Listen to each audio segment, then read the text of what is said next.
naughty one. Saucy Jack, you're a haughty one. Saucy Jack, when the street lamp casts light flickers and fails, then you see the last light glinting off his coattails. Oh, naughty, naughty, naughty, you're a sneaky one. All right, welcome into a new episode. Captain and Madden show here for November 21st, 2025, a Friday. This is Mike Madden on my end of things. Captain Michael Corby on the opposite side. Captain, how is your week been? November 21st, that date seems to have significance for some reason. I can't think of anything. I feel like something big happened on November 21st, but I can't think exactly what it is. It's I think it's Ken Griffey Jr.'s birthday. No, I don't know if it's that. Is it your birthday? Shane don't? No. Yes, it's my birth. It's my birthday today. Happy birthday! It's my franchise. birthday. Well, thank you, Captain. I appreciate the gesture and the all of the attention I'll get today goes straight to my head. Not that your head ever needs to be inflated at all. Well, it's But come on. hey, It's not a parade. how you think I feel the day before my birthday? The whole country has off and celebrates and lights fireworks. Yeah, and then they're like, I have to go back to work. Oh, happy birthday, you. Yeah. Way to have a birthday on National Hangover Day. Ugh, yeah. I still smell like hot dogs. Happy birthday. Blah. Then they throw up on you. Always, happy birthday, and I hope it's a Friday, which is really cool. Anytime that you can have a birthday on a weekend day, Friday or Saturday is always cool. Yeah. Adds a little flavor to the festivities, and I sincerely hope that you have a great day. Thank you. But I do have a question for you that is non-birthday related. So I think when you get a song stuck in your head, Okay. I think they don't they call that something like an earworm? Yes. Or isn't it? An earworm. So what would be the term for if you have like a scene from a movie or a bit from like a TV show or something, and you have that repeatedly going through your head? What would that be called? Psychosis. Okay, cool. No, it's maybe I should call a doctor. I think, in those circumstances, it's probably like similar to like an earworm or deja vu, or they always say like I've got this burned into my memory. Right. Do you when you say this, are you saying that this is because you saw something recently, or? I don't know how. They don't know why, but it popped into it was the way that somebody said something at work. You being a fan of the sketch, so the state would appreciate this. Okay. Remember the bit? Michael Ian Black was definitely one of the guys, and I'm trying to remember who the other. It may have been Ken Marino was in it, but they were like, kind of like gigolo type of guys, and they were like, we're gonna. They had a big thing of pudding, and they were like, we're gonna put up our. We have $240 worth of pudding. Worth of pudding. Oh yes, Mrs. Boucher. And they were like, yeah. You may be asking yourself, Barry and Levon. That's what the sketch was called. Barry and Levon. Where did you get $240? You don't need to know. You don't need to know that. Yeah, it was. That has been going through my head like the whole day. It's Michael Ian Black and Tom Lennon. It was just the way that somebody said something like, well, you may be asking yourself. And I was just like, that popped in my head. Like, Barry, you may be asking, Barry, where did you get $240 to buy all that pudding? No, you don't worry yourself about that. You don't want your pretty little head about that. Oh, yeah. And then they just gently, they got down and started grinding into a $240. Excuse me while I kiss this guy. Yeah. I'm going to introduce myself. I'm Barry Sagittarius. Yeah. Yeah, it's a classic statement. But yes, that's the type of thing. It's in the same sort of mental category of an earworm. And I'm sure there's probably some cinephile or comedy nerds who probably can tell us in the on social media or in the chat or in the not the chat. We don't have a chat. We're not doing this live, but in like the note section, in the comment section underneath the episode, if you're listening, please tell us what that's called. Or somebody will just randomly come up to you at the pool out bar and tell you what it is. Well, of course, yeah. So last week we did the documentaries. Good feedback on that. A lot of people were like, well, you missed like this one just came out and that one just came out. Listen, like these are ones that are sort of memorable because we still remembered watching them from 3 years ago, 5 years ago, 10, 12, whatever. It's not stuff that we just saw recently. So as we speak right now, somebody's launching a new documentary on one of the streaming. Yeah. So, but I did catch. We are as live as possible. Yeah, of course we are. But I did catch the one that was recently out, and you said you saw this one on Amazon Prime, which is I started watching the John Candy one. I Like Me. Right. I've gotten maybe about halfway through. I got up to like he just did Splash. And he got all the critical acclaim for Splash. So like through the early years, through SCTV, being friends with Aykroyd, being friends with Bill Murray, which I honestly like. I knew that he was Second City. I knew that he was affiliated with Second City through Toronto.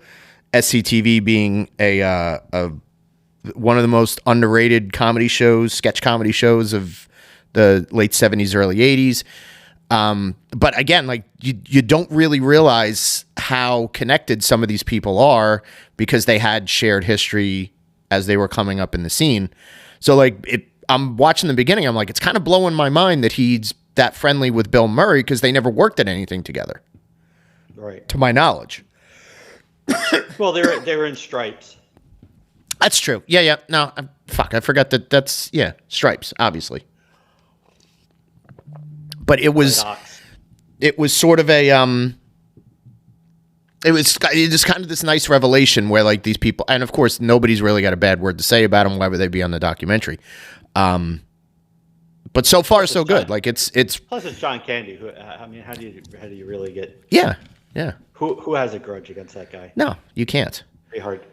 I'll be honest. I don't know a lot of SCTV. Mm-hmm. It's not something that I can remember like being really run on any of the cables or that I had growing up. I've obviously with now the invention of the internet, I have seen maybe some of more of the famous stuff. Right. Obviously the Rick Moranis, Michael McDonald bit about him doing backup vocals on every yacht rock song in the 70s and 80s, which is always funny. Sure, yeah, exactly. So I had heard in past Conan O'Brien talk about his love for John Candy, as how he was an inspiration. The whole story with him getting John Candy to come to Harvard, to the Lampoon and all that stuff. I've never actually saw the sketch Yellow Belly. That was hilarious to me. Which they showed that, and I was just like, you know what? If I would have saw that as a kid, I probably would have been like, oh my God, this is the funniest show on television, and it would have been hooked. For those of you that may not be familiar, John Candy they had a sketch called Yellow Belly where he was like kind of dressed up like a F troop, like Mountie or whatever. I don't know what you call them. And he was scared. He was scared of his own shadow. Yeah. And in the sketch, a woman and a son come up and go, "Oh my God, is that Yellow Belly?" And she goes, "Yeah." And he says something, and Yellow Belly turns around and not only shoots the woman in the back, but he shoots the kid first. He shoots the kid and then the woman in the back. And it's just like, and that's pretty much the sketch. They had like an intro, like they had a song for it, and all this other, and that was pretty much it. Well, no, I think the thing that made me laugh much harder is after he shoots the woman in the back, he turns to scamper away, and you see the back of his uniform has a big yellow stripe on the back of it. Yeah. Well, that also, it's like who shoot? I mean, and they wasn't like, oh, we got Gilda Radner who kind of looks young. Like, no, they had like a kid actor. Yeah. that they basically, had him shoot him in the back, and the kid falls down. Yeah, it's hilarious. I also enjoy the Larry, the guy with the snake on his face. That's one of my favorite John Candy SCTV characters. He's a treat. But yeah, so far so good. I'll probably wrap up the rest of it tomorrow. Yeah. But it's it kind of gets into the John Hughes years and a lot of stuff, and then I never really knew much about like the whole thing with his family history and men dying very young in his family and how he was like the man of the house basically when he was like a teenager. Yeah, exactly. And all this stuff. So he's just one of those guys that like it's easy. There are other ones that are a little bit more outgoing or flamboyant or whatever, but then when someone says like John Candy and you start thinking about all the comedic work that he did, it's just kind of like I think he's just I think in a weird way, even though he had tremendous amounts of success and notoriety, he still kind of is underappreciated. Maybe because he died so young. Yeah. But you look back on some of the roles that he played and stuff. Cat was hilarious, man. Damn right. You also had mentioned that you've got a bit of a bone to pick with the governing body of World Soccer, FIFA. During our 4-part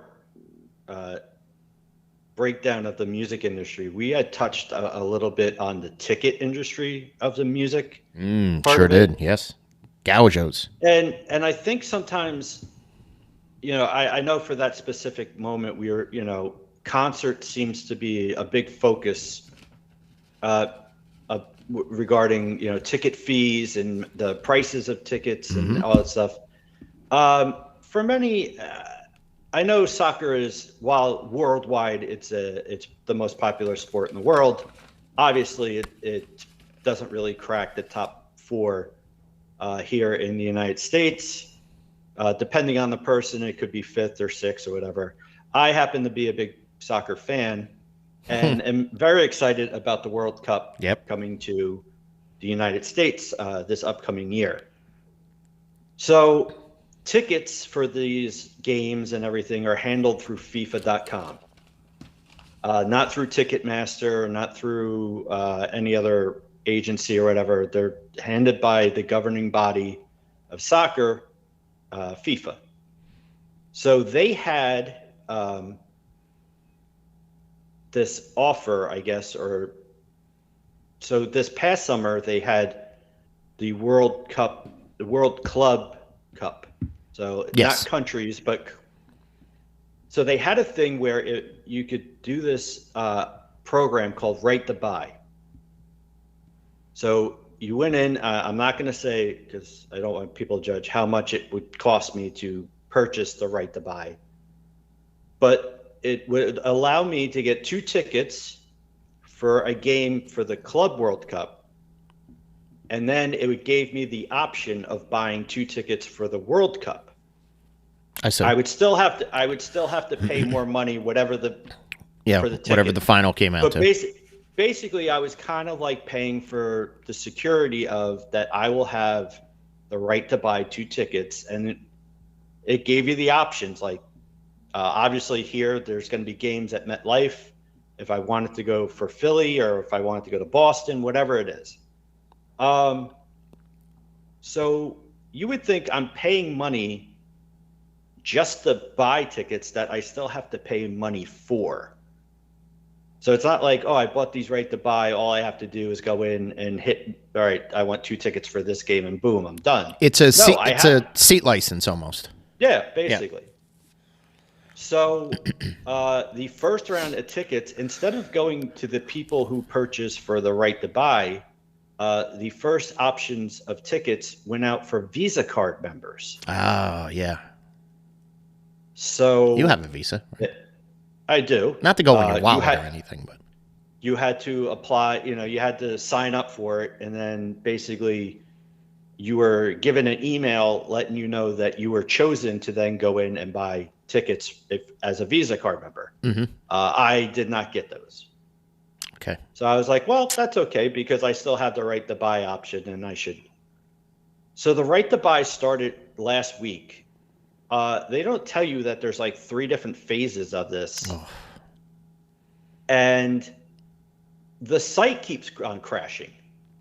That's no surprise. So, yeah, like the option for me to go in started last Thursday. The site has crashed pretty much every day. And once you get in there, eventually comes up and it says, we're experiencing difficulties. Our website is experiencing maintenance. Come back tomorrow at whatever, 1 p.m. Eastern time, blah, blah, blah, and then list all the time zones. So then you come back, you log in, you try to go hit, and boom, the site crashes. Ugh. This is now 7 days in a row that this site has crashed. The internet's, any platform that you go on is filled with people saying this is the biggest scam, this is the biggest ripoff. There are people who purchase these things that when they go in and log in are not showing up in their file or profile or whatever. Oh boy. It's a big mess, and I don't want to say I've spent thousands of dollars, because that would be wrong, but No. Hundreds of dollars, yes. And you know what? Like, you're going to take that amount of money from people. You better you got to clean this process up. You're the biggest sport in the world. Lord knows, you see the money that is thrown around for soccer players all around the world. Oh yeah. FIFA definitely has money to secure some servers and to make sure that this process goes through as smooth as possible. And if you can't, then you should have partnered up with somebody to make sure that this went as smoothly as possible. If I go through all this and find out that I get shut out or something, I'll be greatly disappointed. Obviously, people have already looked into, well, if they do offer this right to buy and we get shut out, can we counter, class action suit? Obviously, there is, in the fine print, there was, shit to cover their ass. You waived your rights. We wouldn't get anything. So basically, if they don't clean up this website and if they don't clean up the process, I will have spent money for 2 tickets to a Club World Cup game that I didn't even get to go to. Oh. I'm sure my son and my nephew had a really good time. But it wasn't like they went to go see, Chelsea and, PSG or something. It was 2 pretty relatively unknown teams that were playing at MetLife.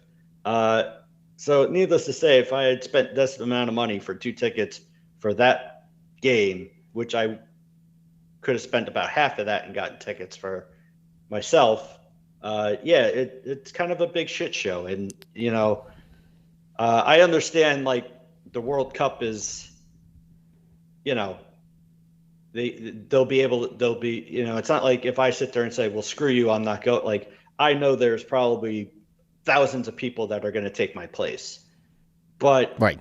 You're supposed to be taking care of your fans. It's a bad PR move. Definitely a bad PR. Yeah. So hopefully within the next couple of days, they clean this up and I report that, hey, the website worked and I got my tickets and everything's great. But needless to say, this World Cup experience in the U.S., between everything that's going on with it, not starting off on a good foot. So.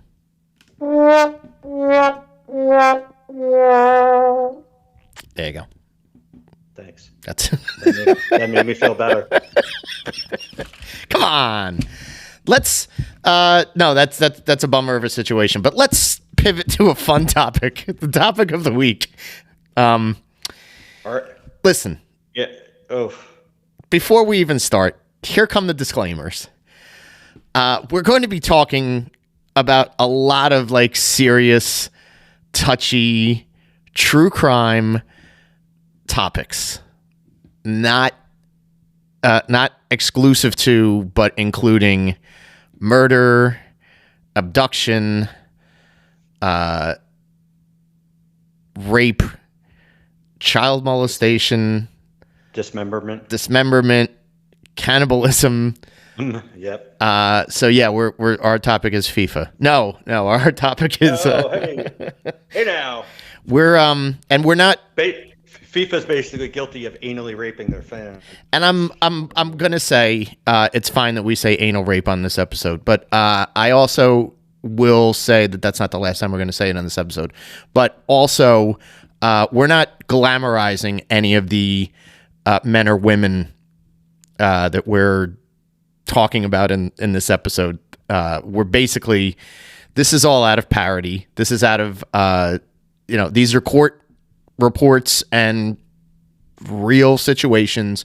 We're just reporting this stuff, and we're trying to create an interesting topic that I'm sure based on the notoriety of a lot of people that we're going to be talking about have been written up in books, in movies, in documentaries, in music, wherever and however it can be. This is, I just gulped real loud. This is the dream team of serial killers. Ugly. Which is more like the nightmare fuel. Yeah. Of dream killers. Mm-hmm. Yes. We're not picking our favorites. We don't like any of these. These aren't like people that we admire. Basically, we're trying to find.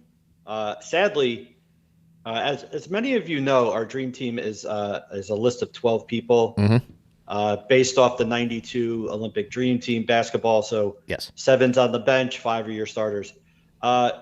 Sadly, there's more than 12 really popular, or well-known, infamous, horrible people that were serial killers. We're basically trying to make up a list of the worst people.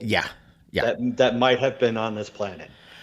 Maybe some that like these people, what they did scares the shit out of the two of us, and we're gonna rank them either 12 or 1.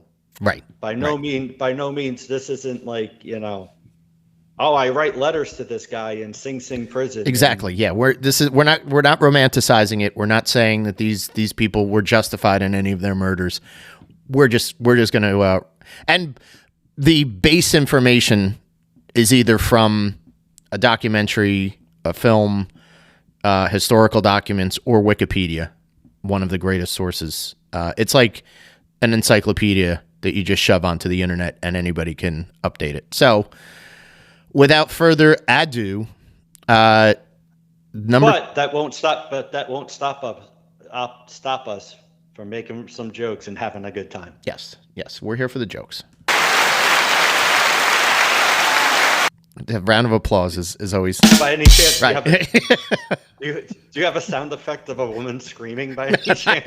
I don't. The board's not that deep, but yeah, anything that's you're supposed to laugh at, you'll be prompted by this, and then hey, okay, all these guys and girls are terrible. These are all terrible people. Remember, these are all terrible people. Why don't you start it off? You've got the number 12 guy on our, I don't want to say hit list. On our dream. Our list of infamous. Yeah. Our infamous people. There are people that are famous. These people are infamous. So infamous. Yes. Infamous. It's a Three Amigos joke there. Yes. All right. Yes. So if this was a basketball team, he'd be the last guy on the bench. Mm-hmm. But I think if it's the first person that we should talk about, why not go with the first known serial killer in America's history? His real name is Herman Webster Mudgett, also known as H. Holmes. Oh, okay. He was responsible for anywhere between 20 to 200 deaths. He admitted to 27 when they finally caught him. He was primarily a pharmacist who had a three-floor building in Chicago, which was nicknamed, after he was caught, was nicknamed the Murder Castle. Fun. Which was basically where he took his victims, tortured and killed them. Also known as the Beast of Chicago, was apprehended in 1894, and he was hanged. Oh, good. For his murder of a gentleman, Benjamin Pitzel. And his, I guess the whole story, for anybody out there, inspired a 2003 book by Eric Larson called The Devil in the White City. So I'll fully admit, pharmacists, especially when you watch old time movies, pharmacists were always kind of creepy to me to begin with. Yeah, that's I think they're there to help, and they're also the suggestiveness of cinema pharmacists are certainly like they have sort of this looming specter about them. I can see if you think about it, old time pharmacists literally used to mix the different shit right there and put it in a bottle for you, and so it's not like now where they're basically all they're doing is they got a bottle with 100 tabs and they're taking 30 of them out and putting them in another bottle and handing them to you. That, and I was always fascinated by the fact of why the only person in a town who could make a cherry Coke was the pharmacist. That's also a good point. Yeah, he was they were into apothecary, which was the mixing of medicines and chemicals, but they were also they could whip up a sarsaparilla just as fast. A dual role. The old timey pharmacist. So yeah, a triple threat. The original Triple H himself, H. Holmes. So that's a good one to start. We always like to have a veteran on the bench. Please don't sue us, WWE. No, thank you. Yeah. Paul Levesque. It's not you. Anyway, another veteran, number 11 on our team. I brought this guy to the table. A real stick in the mud. Albert Fish. He's a man with many nicknames. Albert Fish is known as the Gray Man, the Werewolf of Wisteria, the Brooklyn Vampire, and the original Boogeyman. This is a grade A scumbag for all scumbags. Boasted that he had children in every state.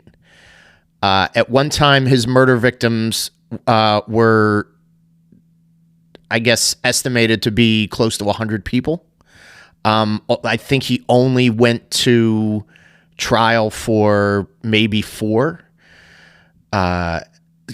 He's the list of crimes that he also committed. He was a kidnapper.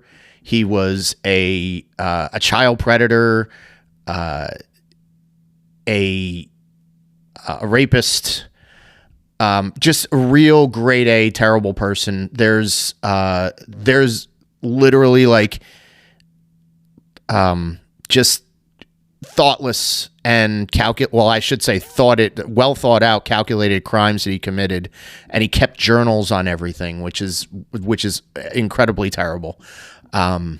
Lots of torture, cannibalism. He was big on that. He had been sexually abused, and sadistically mutilated when he was in a mental hospital as a child or as a teenager, maybe. And he just developed this absolute, homicidal, sociopathic personality. a convicted on grand larceny and first degree murder. He did die via electrocution in 1936 while he was an inmate at Sing Sing prison. There's a litany of true crime documentaries and podcasts that have covered his horrific crimes. I will point you to a podcast that I had listened to called Murder in America that covered his crime spree. I believe he was the New York episode because they covered a murder and a horrific crime in every state of the union during their run. So his is it's a tragic and just sadistic way that he dismembered and basically mutilated his victims and everything. So terrible man.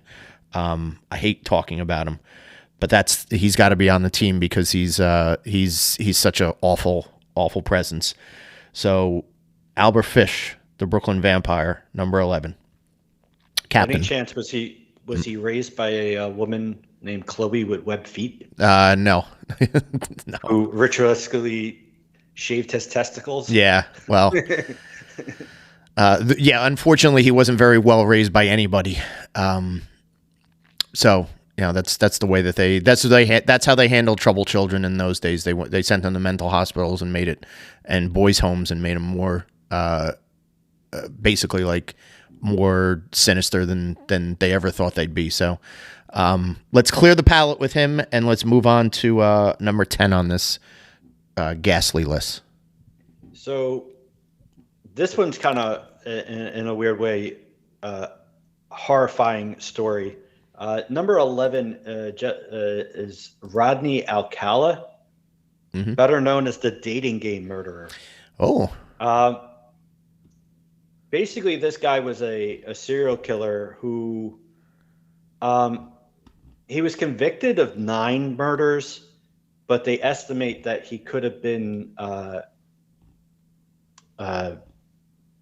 responsible for anywhere between 50 or as many as 130. Ultimately, this jackass, while he was out committing murders, decided to become a bachelor on the dating game on an episode in 1978. Okay. There is a Netflix movie that has Anna Kendrick that's loosely based on this story. I like Anna Kendrick. Yeah. She plays the bachelorette who picks this guy out of 3, but eventually declined the ultimate prize date because she felt a creepy vibe from him when they got to spend some one-on-one time. Eventually, he did kidnap a woman who escaped and notified the police, and that's how he got caught. But yeah, there is an episode somewhere from 1978 dating game. I'm sure, I don't know, I guess at some point they probably took it out of circulation. But he was bachelor number 3.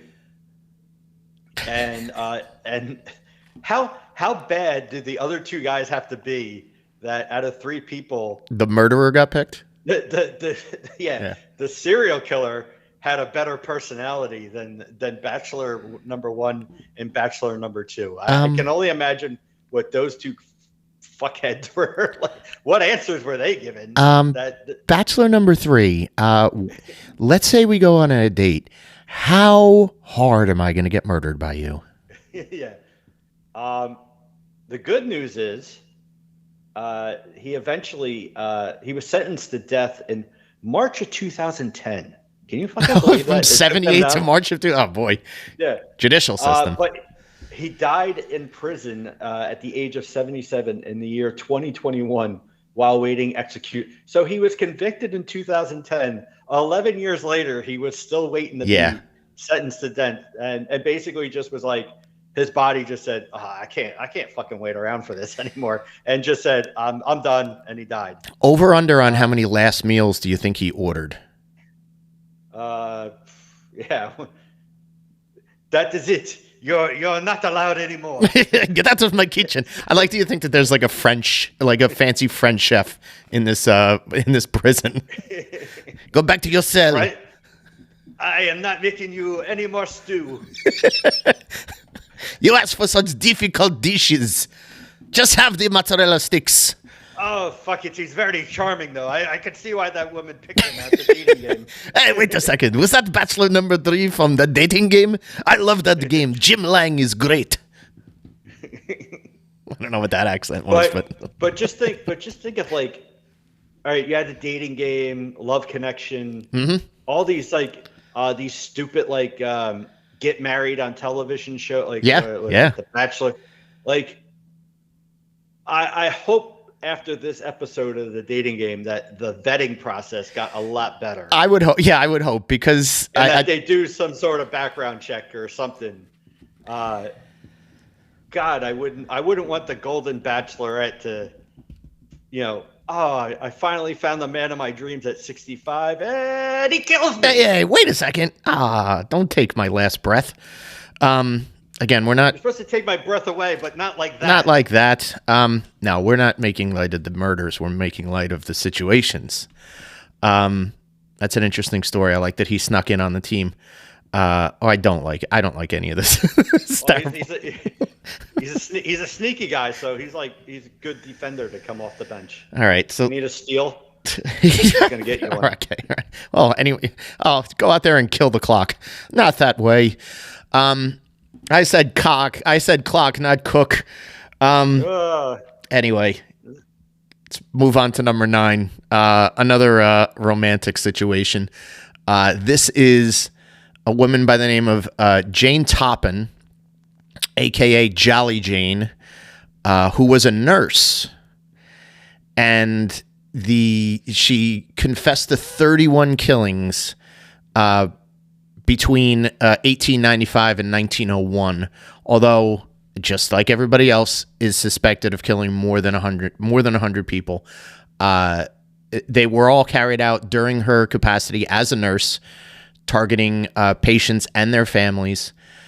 Toppin later admitted to having committed the murders to satisfy a sexual fetish. Her quote was, "To have killed more people, helpless people, than any other man or woman who ever lived was her goal." That's ghoul behavior. I don't care if that's the way that you like get off or whatnot. Like, to actually have said that is, that's unconscionable. But yeah, that's her story. She's a little less known. There isn't a lot of, she hasn't been canonized in a biography or a doc or anything like that. Just some studies through the various universities about, the angel of mercy type role as a caretaker. So she's like the undrafted rookie, like maybe from the D League that came onto the team. Yeah, let's say that she's our Christian Laettner, plucky college prospect. I was going Jeremy Lin. Maybe. Okay. Lin Sanity. Yeah. But her big weapon of choice was poison. She was a big on. She apparently liked to poison her housekeeper to test some things out before she tested it on other people. Even poisoned herself to get some sympathy from male companions. So, excuse me, can you take a deeper breath of this? Yeah, this rag. This smells like oil. Chloroform for me? Yeah. So just a downright terrible person. I'm trying to see that what her prison. I mean, she was found guilty. Blah, blah, blah. She later died. They committed her to an insane asylum. So. And she was committed to life to the insane asylum because they didn't really put women in prison at that point, or they didn't, there wasn't any firing squad for women. They were like, oh, they're soft and gentle. Let's put them in a psych ward. So there you go. A little sleeper candidate for your dream team of nefarious serial killers. Let's move to number 8. That might spark some debate. Okay. People might not appreciate that. Okay. Number 8. As far as body count goes, and I'm not talking the millennial version of body count. It's not how many people you slept with. No. With this, his body count is how many people that one might have killed. Mm-hmm. I don't want to say he, and I don't want to gender. There are female. Obviously, the last one being one. Right. So equality. I don't want letters. Right. Yeah. I don't. Neither do I. As far as the total number of people, it's not like extraordinary high or like ghastly high. Although anything more than one really is, or one is fucking horrible. But yeah. His name is Albert DeSalvo. Okay. You may better know him as the Boston Strangler. Yes. Which, if you know nothing about the Boston Strangler is just a term that's just used in almost like as a reference, or it's so it's like a famous nickname, but maybe people may not know a whole lot about him. Right. Apparently, he grew up with an abusive father. So here we go. He got caught at age 6. He learned how to shoplift, but apparently got caught. He spent most of his life in and out of prison for petty crime and other violations. But I guess that wasn't good enough. He decided to, hey, let's step up my game a little bit. He confessed to the murders of 13 women in the greater Boston area. Yeah. Although some people apparently have doubts about his validity of the admission, that he might have just been looking for attention, or looking that he was a hardened criminal and just wanted the reputation. So he's lying about all the murder that he's committed. Whoa, adventurous. Here's the good news. Is there? He died in prison. He was stabbed by another inmate. Oh, okay. All right. So apparently, the guy who may have possibly lied about doing all these stabbings met a real guy who knew how to do all the stabbings. Yeah. I'll show you. How about that as karma? So yeah, he died in prison in 1973. Almost 50 years later, there is a documentary on Hulu called The Boston Strangler, which goes further into detail about the whole case and how they caught him, and whether or not, what was going on with him admitting to these murders, and was it actually him, or was it somebody else? So it kind of goes all into that. If you're really interested in learning more about Albert DeSalvo, please check out The Boston Strangler on Hulu. Okay, that's a plug I'd never want to, I don't want to commit to a plug like that, but it's there. It's in the world. Boston Strangler also immortalized in The Midnight Rambler by the Rolling Stones. There you go. So yeah, you would know him. Moving on to number 7. Number 7 would be Joel Rifkin, a very famous prostitute killer. Hold for applause. Oh, you should hit the applause button. Yeah, I guess if I could find it. No, I'm not applauding. Listen, we're not applauding these people. Stop thinking that we're applauding these people. Wow, there's a picture. Stop applauding. There's a picture of him on the internet. Yeah, he looks crazy. Yeah, no, yeah, this guy doesn't seem to be all there. Still alive, by the way, in case you want to write a letter. 9 convicted murders in the span between 89 and 93, and he also suspected of 17 more, but mostly prostitutes, mostly pimps that he might have killed as well. Pimping ain't easy, man. He's especially You meet this crazy motherfucker. Pimpin' ain't easy. Yeah. He's very much like he's the butcher style. So upon his murdering of women and to hide evidence, big time into removing teeth, fingertips, severed head situations here and there, and then burying stuff like in and around the New York, New Jersey area on golf courses, dumping things in rivers, limbs being, just sort of like thrown around nimbly-wimbly. Just some really, like, the details of this stuff are really more horrific than just kind of lavishly, like, chopping off fingers and saying like, all right, well, I'm dropping this in the 7th hole at the golf course. Good luck finding it. But you'll remember the name because there is an episode of Seinfeld, literally the year that he was convicted. They wrote into an episode that there was a character who was one of Elaine's boyfriends who had the same name, Joel Rifkin. And this episode, like, they happen to be at Yankee Stadium or at some event arena, and he got paged over the intercom system, and everybody, like, stopped and looked, even though they, like, Elaine and Jerry and that crew, like, knew that his name was Joel Rifkin, and Elaine was begging him to change his name because it was associated with the serial killer, and he stood his ground and he said, like, no, I'm a different guy. I'm not that guy. That guy's already been caught. I can claim the name now.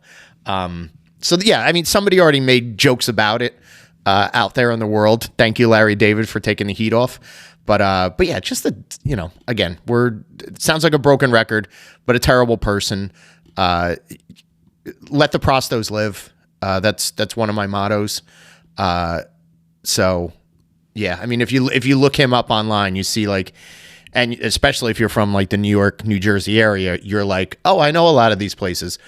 Oh shit, that's where he left her. Oh no. So local legend. I had the best game of my life on that course. Yeah, right. Yeah. So yeah. Here's the good news for anybody who's fans of Joel Rifkin. He is serving 183 years consecutively, which means he'd be eligible for parole in the year 2197 when he turns 238 years old.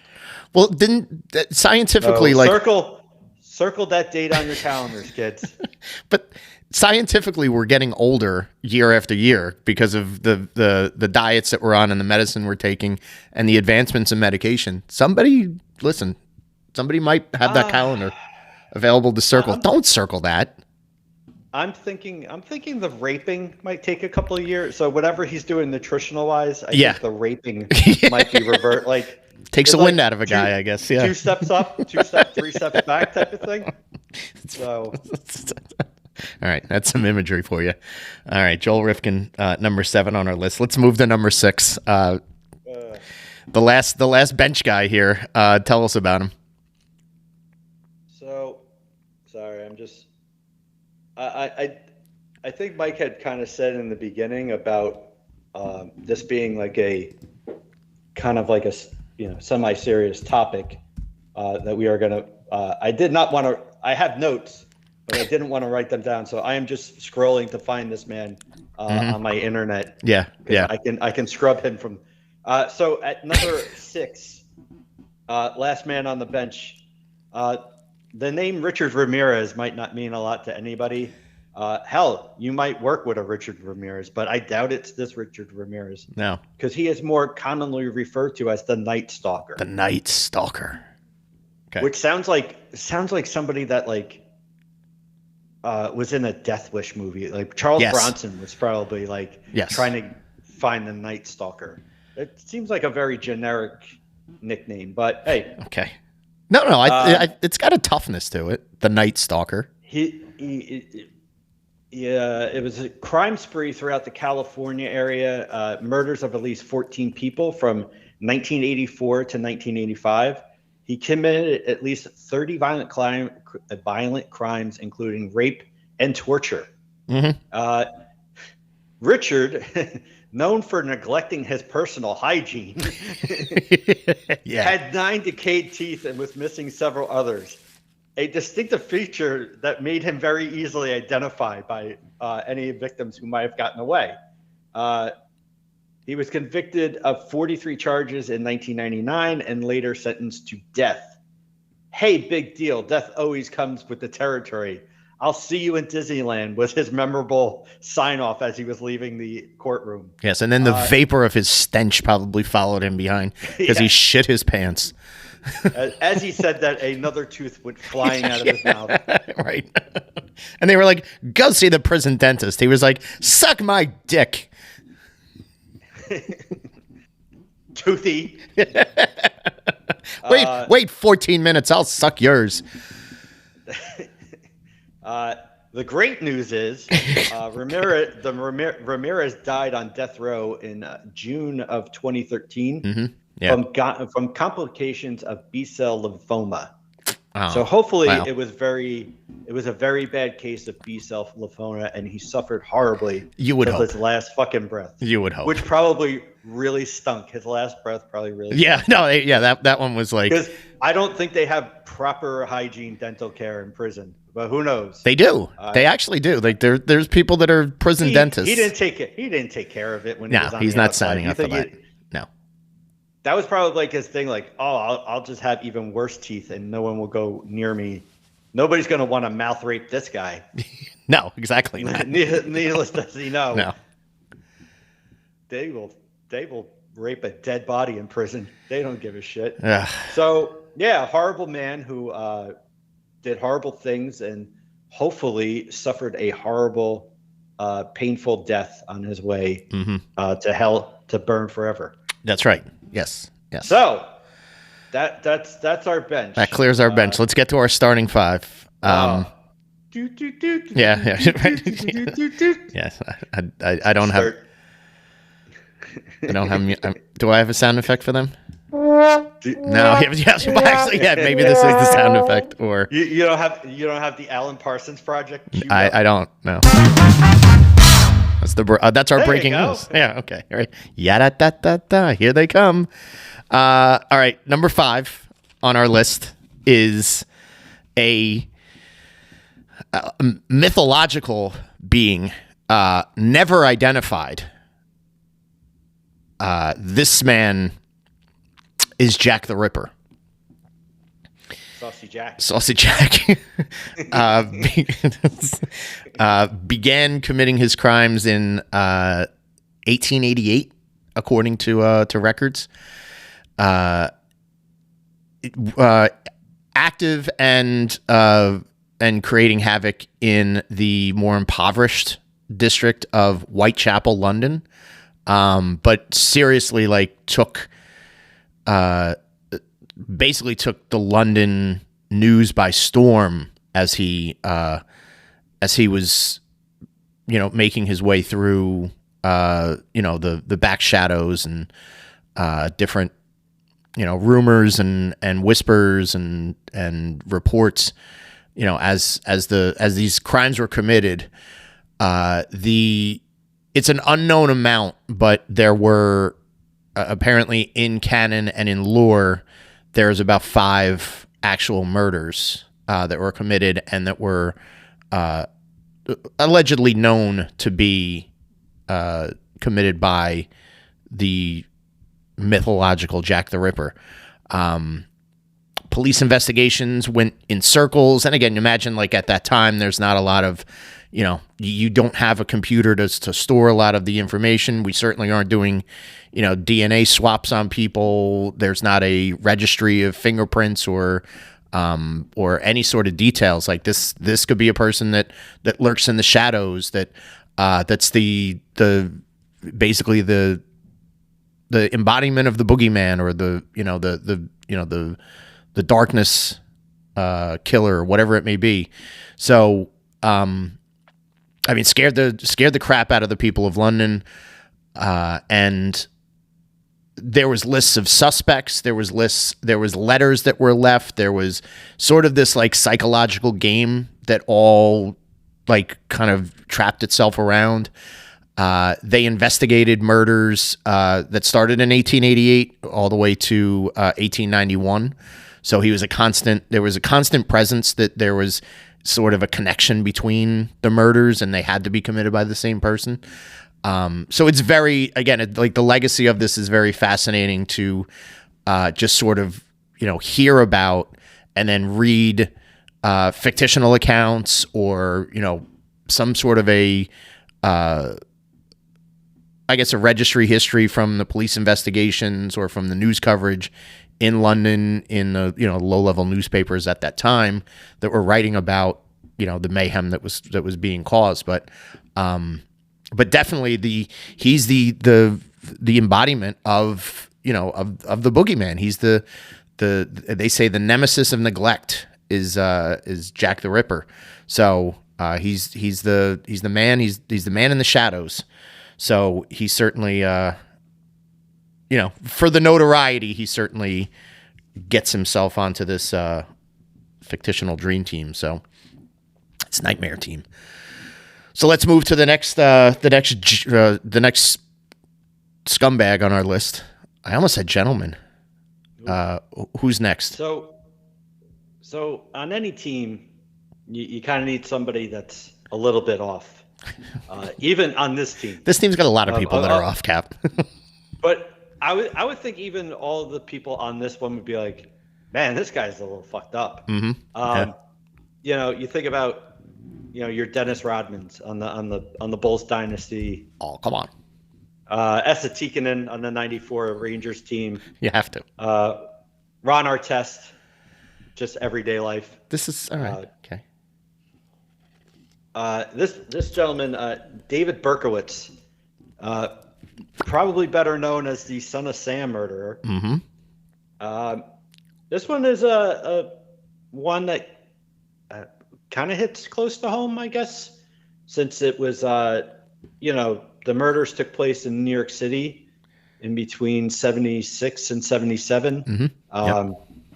Literally had the city in like a panic and shutdown during the summer of 77. As old Davey here was targeting women, a lot of times if they were with either by themselves or with a gentleman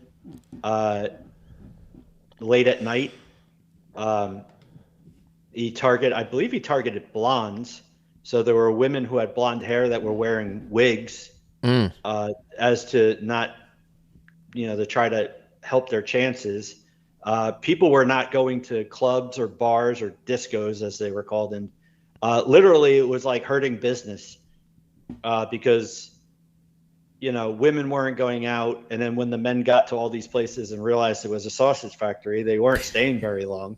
Right. So, but apparently this guy, who was a U.S. Postal Service employee, which began the thing in the 70s and 80s of what's going on? Why are there all these postal people going crazy? Yeah.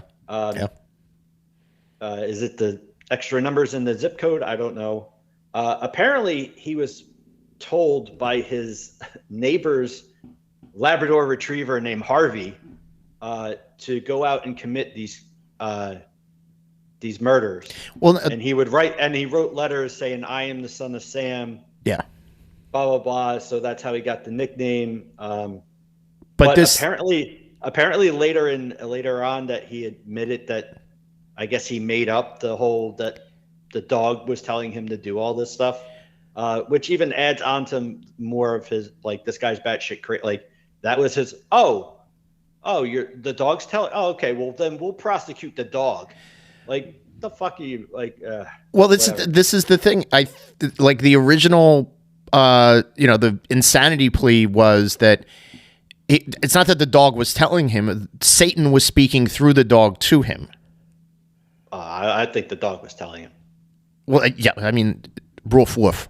But yes. Yeah, the notion that he put out there was that he was hearing the voice of Satan through the dog, and that became a bigger story where he's like, "Oh, the dog's ordering," and that's the type of thing. Like the Daily News, the Post, like those are the papers that are covering this in the boroughs, at the time, and they're running to the press right away, clackety clack, like this guy's really psycho. He's talking to his dog about all of this stuff. So, yeah. But for us, me and you are both from the Jersey area. There are a lot of transplants that move here from New York. I worked with people and stuff like that who lived or knew people that lived in that area, like during that time, and they were just like, they'll tell stories of, oh, I think we saw him one night, or holy shit, people were in a complete panic. My girlfriend wouldn't go out at all. She would, her parents would make them, she wasn't allowed. She had to be home at, before sunset. All the shit, for that summer, the city really was in a panic and shit. So, well, also New York had that major blackout. Yeah, that summer too. So that was on top of all of this. That all right, plus so the garbage strike and everything. Yeah, there's a ton of shit that went on. That the movie Son of Sam, Spike Lee, kind of goes into the whole thing of the whole case of it. There's that. I believe it's called the Summer of '77 that MSG did, which revolved around the Yankees.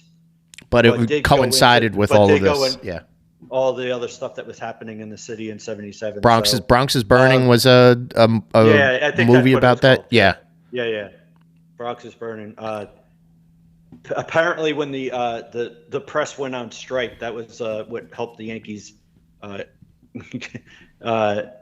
Apparently, not being asked questions in the clubhouse helped them go, which also I believe happened in '77. But yeah, it was a crazy time, and he is a crazy person, and obviously crazy enough to make our list. So yes, at number 4, Davy Berkowitz, Son of Sam. Son of Sam. Okay, very good. Not very good. Number 3, a man by many aliases, the campus killer, the lady killer, the handsome strangler. This is Ted Bundy. Ted Bundy, I guess it's been the last 15 years. They've released a bunch of audio tapes of his confessions when he was in prison, awaiting trial and shortly after trial. And there was I think there was a Netflix movie where Zac Efron played Ted Bundy. Ted Bundy, notorious for various murders, convicted. I believe he was convicted on three actual murder. I think it was 6 murders total. 3 first degree, and then 3 attempted murders. Kidnapping, burglary. He had big time criminalistic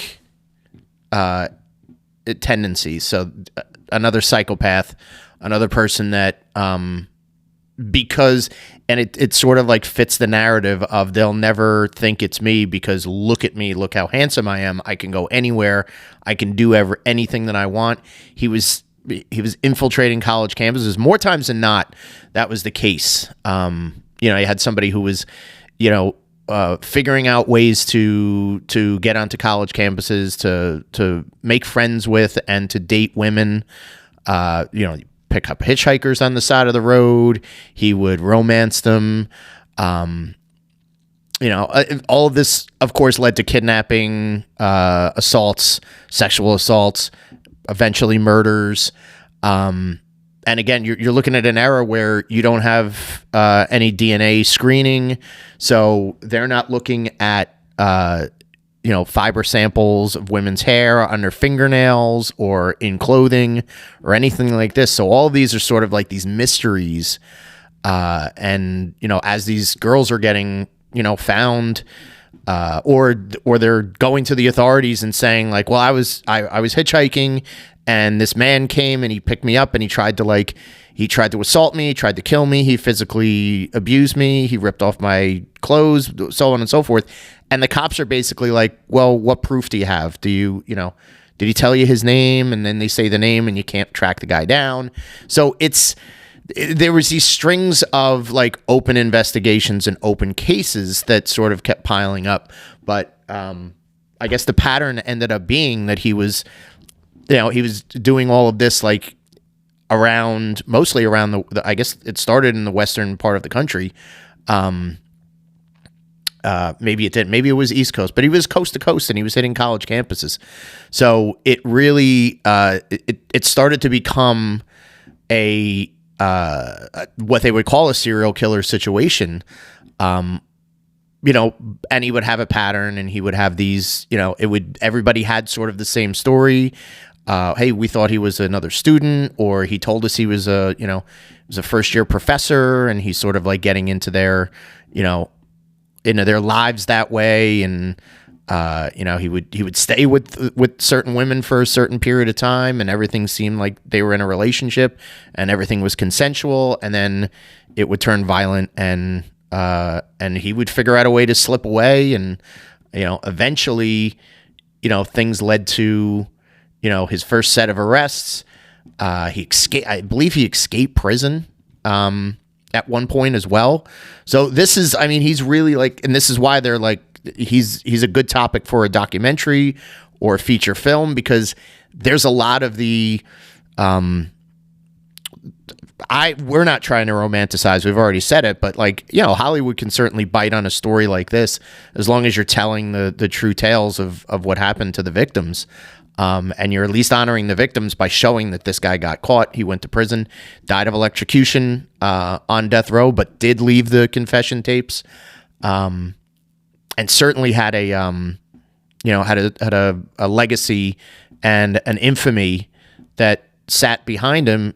And still to this day, if nobody knows that it's a picture of him, you could hold this picture up to a random woman that doesn't know the case, and they would be like, that's a handsome man.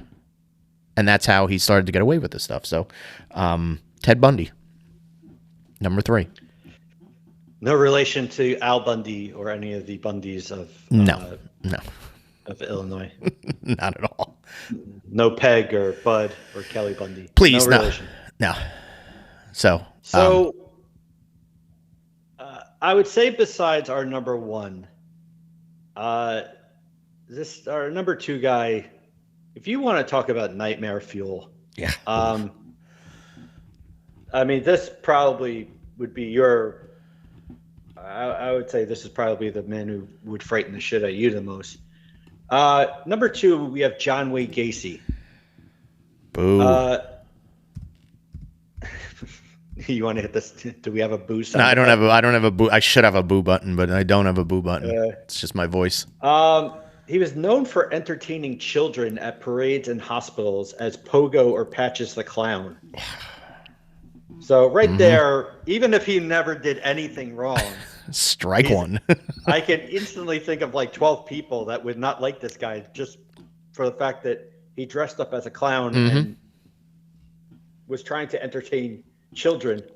But during the 1970s, he murdered at least 33 young men and teenage boys at his home in Northwood Park, Illinois, often torturing them and then strangling his victims, which apparently he found, I guess, through being a clown and parties. And so, yeah, I can understand if you were a kid of the 70s and this whole story about a guy dressing up as a clown and killing people. Yeah, I can understand why people don't like clowns or don't trust clowns, or just like, you know what, maybe we don't need clowns. Like that should not be like, let's just retire that industry of people dressing up as clowns. We don't need it anymore. There's so many other ways of entertaining kids that don't revolve night terrors and panic attacks for normal people. In March of 1980, a jury required less than 2 hours to find Gacy guilty of his killings, for which he received the death penalty. Gacy was executed via lethal injection. Oh, first time. That's so nice of them. Yeah, just put the boy to sleep. on May 10th, 1994. If you're actually wondering, this little tidbit, his last meal included fried chicken, shrimp, fries, and strawberries. Fucking weirdo. So yeah, just for the clown shit alone, just that's very creepy. Yeah, he can make the list. he might beat a team of starting 5 all by himself. Yeah. But since I do not have, quote unquote, a fear of clowns, I'm not a big. I don't find clowns entertaining. No, I don't find mimes entertaining. So I'm not scared of them. It's just a matter of, like, I don't find them entertaining. You don't respect the profession. Yeah. I mean, neither do I. It's almost to the fact of I don't really find mascots all that entertaining. All right, now you're full of shit. Take a step back. I hate to break it to you, there are very few Philly Fanatics or the San Diego Chicken anymore. A lot of these mascots are basically do nothing mascots. Right. They just walk around the stadium. Tell Gritty that. And Gritty's a crack addict. He's great. And he represents Philadelphia very well. Gritty's a top guy. But anyway. Me, I would. Yeah. But I can totally understand if you didn't really like clowns, you probably are not going to watch a documentary on John Wayne Gacy because that will add logs to the fire. So well, it's also like you better not have the lights off because that's that big fat shocking face, clown face is nobody. And even when he takes off the makeup, he ain't no good looking. He's no Ted Bundy. Let's put it this way. No. But yeah, like you can wrap your head around. All right, yeah, the clown in Stephen King's It is frightening. But it's like, oh, that's a book. That's something that somebody wrote. Right. Blah blah blah. Yeah. No, this dude was real. That's not right. Yeah. This is a human that walked the earth and carried out these things. Also, a lot of victims buried in his house, his basement, right? I think that was the case. Yeah. Did he have tunnels? Yeah. Doesn't really go. I don't know that much other than the clown part of it, but okay. It just said that basically he murdered at least 33 people at his home. So I don't know if he buried all of them there or. Yeah. I think that ended up being his one of his undoings is that he kept getting investigated, and eventually they smelt a smell or they saw some fluid coming out of the pipes in the basement, and then they unearthed his graves. And I thought they caught him because of a ventriloquist act that went really bad.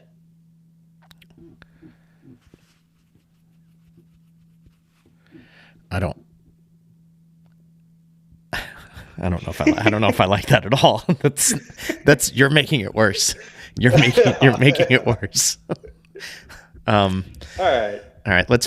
So I think we had everything we need to say about the guy. Yeah. Let's move on. I'll leave numero uno to you. Number one to me is this is the goat.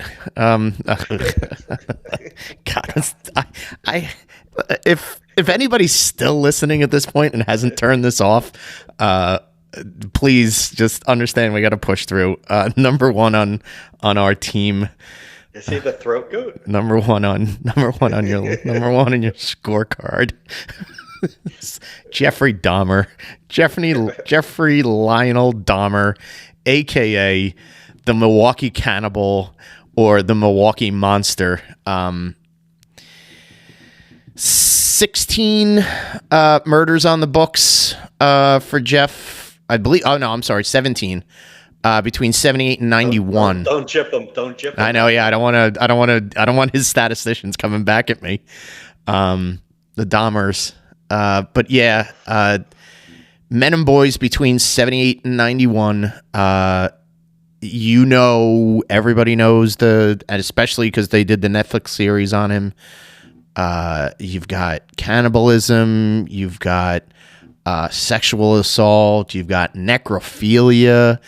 We're talking body parts in refrigerators in his apartment. He's another guy that like the police kept investigating because the neighbors would complain about sounds and smells and him fighting with, boys that he picked up at clubs or boys that he picked up off the street or let pick him up and brought them home. He had, big time with kidnapping and keeping boys chained up in his apartment for days on end, assaulting them, again, just much like Albert Fish, where he's slowly torturing them and cutting off parts of their bodies and boiling it and all the nasty, the worst ways that you could think of committing murders is exactly how Dahmer was carrying this out. He's schizophrenic. He was diagnosed with all of these disorders, but he was still found legally sane enough to go to trial, and then obviously was committed to life imprisonment and was bludgeoned to death in the prison. I believe one of the other inmates, beat him just beat him to death in prison, in Wisconsin. So, apparently the guy that killed him in prison told the guard that God told him to do it. That crazy son of a bitch met another crazy son of a bitch, but God was telling that crazy son of a bitch to do something. Yeah. It's just the story, like the stories in themselves about what type of a kid he was when he was, I guess he had some, father wasn't around. The mother was sick, abusive. He tortured animals as a kid. He had some sort of like a higher acumen. So he liked to study science and unfortunately when you're studying science and people are like, oh, we're coming over to like hang out at your house and there's all these animal bones. And so there's a lot of like very psychopathic behavior that's happening. So you say he had an evil petting zoo? Yeah, you're right. So, and it's just, I do remember watching some sort of either, I don't want to say documentary or like some sort of Dateline thing or something about it. And one of the criticisms was that you were saying that they were investigating, that people that had complained about different, smells and noises and stuff. One of the biggest things was that I guess family members, after he was eventually, arrested and stuff, complained saying that the Milwaukee police weren't taking it serious because a lot of his victims were gay men. Yes, exactly. Right. And that basically that they weren't, that the families were saying my son is missing or this person's missing, and that Milwaukee's Finest wasn't taking it serious because of their own bias and shit, because he was, I don't know, maybe secretly they were happy for what he was, that he was kidnapping and killing gay people. Right. Yeah. They felt it was lascivious behavior, and these were, they're creating sins. So, why are we going to go after the guy that might be actually killing them? They're damned anyway. That's sort of like really narrow bullshit mentality that people had around gay panic in the 80s and early 90s was one of the reasons why this guy wasn't. And he also, I think he tended to move around a lot. And he wouldn't necessarily, it's not like he's upgrading his apartment to, someplace nicer. He's living in like impoverished neighborhoods and low income housing to begin with. So it's basically like the cops are like, well, we're there for, because there's an actual murder that was committed and somebody, is confessing themselves that they committed the murder. Why are you now saying that this guy's doing it? He's just being quiet and he has a boy over, whatever it is. Like, let them be, miscreants on their own. And that's part of the backlash that led to more people investigating, exactly what his behaviors were like, to say like, oh, was he coerced into this, or was he a predator himself? And obviously it turns out that he certainly was a predator. So, but yeah, if all the is it bad enough that you're going to get kidnapped and you're going to get tortured and then he's going to murder you? Then he's going to chop off certain limbs, possibly eat them. Yeah. Oh, and after you're dead, he's going to rape your. He's going to mess around. Corpse. Right. Yeah. Like, that's just fucking the worst way of if you're going to check every box, this guy checks every box of what people do not want happening to them. Outside, I guess the only thing he didn't do was maybe he didn't set their bodies on fire. I mean, while they were living. Well, yeah. So I guess he didn't want a warm meal. He's just going to eat it cold. Well, no, that's what the pot's for afterwards. Anyway, this was a terrible episode. I hope not that I want to torpedo this episode at all. Two things I don't want to happen. First of all, I don't want to hear from anybody that's like, oh, you missed this serial killer. You missed that serial killer. We weren't going to get everybody. This isn't. And by the way, we're going to start looking at you a little bit different. If you're like, how the hell did you not leave this guy? How did you leave this guy off the list? Yeah. Fans of Ed Gein, don't come at us. We're not really looking for everybody to make our list. If I'm sitting there and I'm in a Poulet bar and I have to have an argument with you that while he's a very evil person, Charles Manson is not a serial killer. He's not. And no, he's not. Don't argue with me that he should be on this list, because then I'm going to get up and leave. Yes, exactly. Thank you. Anyway, so yeah, we'll either hear from those people or it'll be, hey, I saw the title of your podcast and I'm never listening to it again. Although, if I randomly get a text or something or an email from some random person going, love what you did with that episode. Oh. This is the one that'll get us nominated for the potties. So for your consideration, this one. You know what's sad? This is going to probably be the episode that hey, you won't believe it. We had like 300 listens. Yeah, right. Yeah. Day one downloads were 70,000. Like, wait a second. But unfortunately, this brings our list to the end. Let's bury this one. Geez, it's. I mean, you can't be happy about this episode. This one gets a sad trombone. But it's over. We're cleaning our instruments. And we're forfeiting ourselves. I'm destroying all of my notes and clearing my Google history. Yeah, the last thing I need.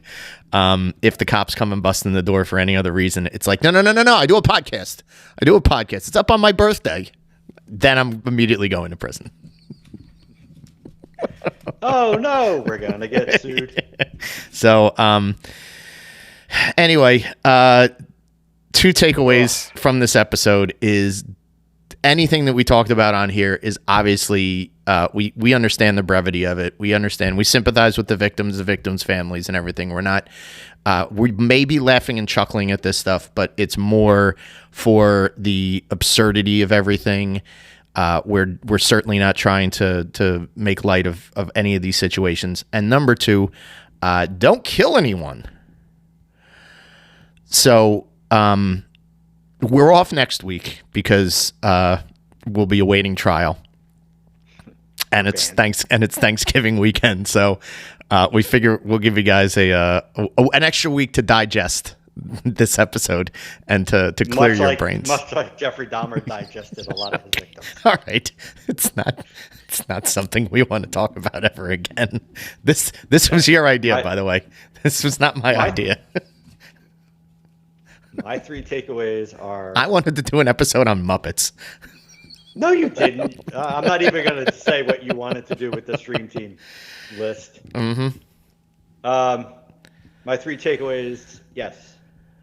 This is not like a glamorization of like, this is a list of horrible people who did horrible things. Mm-hmm. And that should be our number 1 takeaway. Yes, don't kill anybody, especially the 2 people who host this episode. Yes, yeah. And 3, if you have, access to Amazon Prime, I greatly recommend the John Candy documentary. Yes.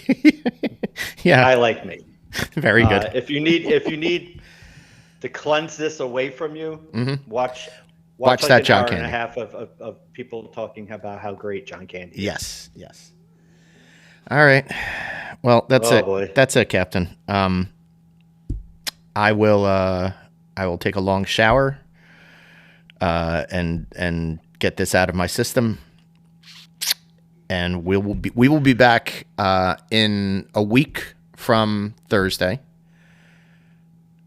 We'll be back a week from Friday. A week after. What's the week after? Where's our calendar? It'd be December. That Friday is, I believe, December 5th or December 6th. Sounds great. All right, December 6th. We'll be back with more jovial topics, and we're gonna do a list of our favorite Kennedys. yeah. Oh, jeez. All right. All right. God damn it. Mine's gonna be Terry Kennedy from the '84 San Diego Padres. Mine was going to be Kennedy from MTV. Oh, okay. All right. Good. Fox News contributor Kennedy. All right. Let's get out of here. For the captain, this is Mike Madden. God. We got to get out of here. So bad. I know. Just remember us. If this podcast never comes back, remember we made you laugh on a few of them. All right. See ya. Bye, Mike. Squeeze, next you will be shoved down the hole to Hades.